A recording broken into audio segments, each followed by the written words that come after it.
মুন্সি নাক দিয়ে শাক খায়, কনুইয়ের ধাক্কা ঢিবি ভেঙে উই ধরে, মই দিয়ে সই করে। যত হেঁটে চলে সে, তত পেটে হয় সে। কেমন হয়েছে বলো? ভালো হয়েছে তো, সবাই হাততালি দাও। Thank you. তো তোমরা যখন অভিনয় করবে, তোমরা যখন ছড়াটা বলবে, তখন ঠিক আমার মতো করে এভাবে অভিনয় করে করবে, ঠিক আছে? দেখো, আমি যে ছড়াটা বললাম, মনিরাম মুন্সি, ইনি এক আজব লোক। দেখো, আমরা কি করি বলতো? আমরা কি করি? মুখ দিয়ে শাক খাই। আর এই মনিরাম মুন্সি কি করে বলতো? নাক দিয়ে শাক খায়, ঠিক আছে? তারপরে যেমন আমরা কি করি? পেন দিয়ে সই করি, তাই তো? আর মনিরাম মুন্সি কি করে? মনিরাম মুন্সি মই দিয়ে সই করে। তোমরা মই চেনো? তোমাদের কার কার বাড়িতে মই আছে বলো তো? আমাদের বাড়িতে কিন্তু মই আছে। মই দিয়ে আমরা কি করি? মই দিয়ে আমরা নিচ থেকে উপরে উঠি, তাই তো? এটা হচ্ছে মই। মই দিয়ে কি করে? এই মনিরাম মুন্সি মই দিয়ে নাকি আবার সই করে। আমরা মই কি করি? আমরা মই দিয়ে নিচ থেকে উপরে উঠি, আর মনিরাম মুন্সি এই মই দিয়ে সই করে, তাই না? কি আজব লোক।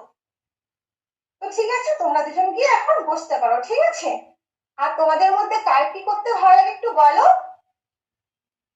ম্যাডাম, আজকের ক্লাসটাই ম্যাডাম।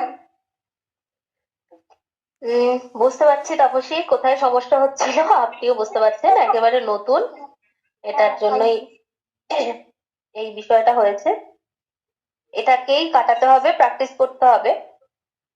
কিভাবে শুরু করবেন, মানে প্রথম দিকে শুরুর অংশটা একটা টোটাল ডেমোর মতো হলো, অনেকটা বড়। আর একটু মাইক্রোফোনটা অফ করুন, না হলে আমার কথাগুলো রিপিট আসছে। যাদের অন আছে একটু অফ করে দিন। প্রত্যেকে নিজের ডেমোর ক্ষেত্রে একটা জিনিস মাথায় রাখবেন, যে আমি ক্লাসটা ভালো করে করাবো, আমি গুড টিচার। এটার মানে এটা নয় বাকিরা ব্যাড টিচার। টিচাররা অলওয়েজ গুড। আপনি যদি সবাইকে কোয়ালিফাইড মনে করেন, তাহলে তার মধ্যে আপনি একজন। আপনি যদি মনে করেন সবাই ভালো, তাহলে আপনি নিজেও ভালো। আর কাউকে মানে আমি ভালো হতে গিয়ে অন্য কাউকে ছোট, এটা কিন্তু আমরা করতে পারবো না। এই ধরনের কথা বলা যাবে না যে আজকে সবাই পড়াচ্ছে, তোমাদের বোর হচ্ছে, আমি কিন্তু একদম পড়াবো না, এইটা একদম নয়। এ ধরনের কোনো কথা বলবেন না। আর হলো, বাচ্চাদেরকে যে পড়তে ভালো লাগছে না, এই জায়গাটা থেকে একটু সরে সরে আসবেন, এই লাইনটাকে অ্যাভয়েড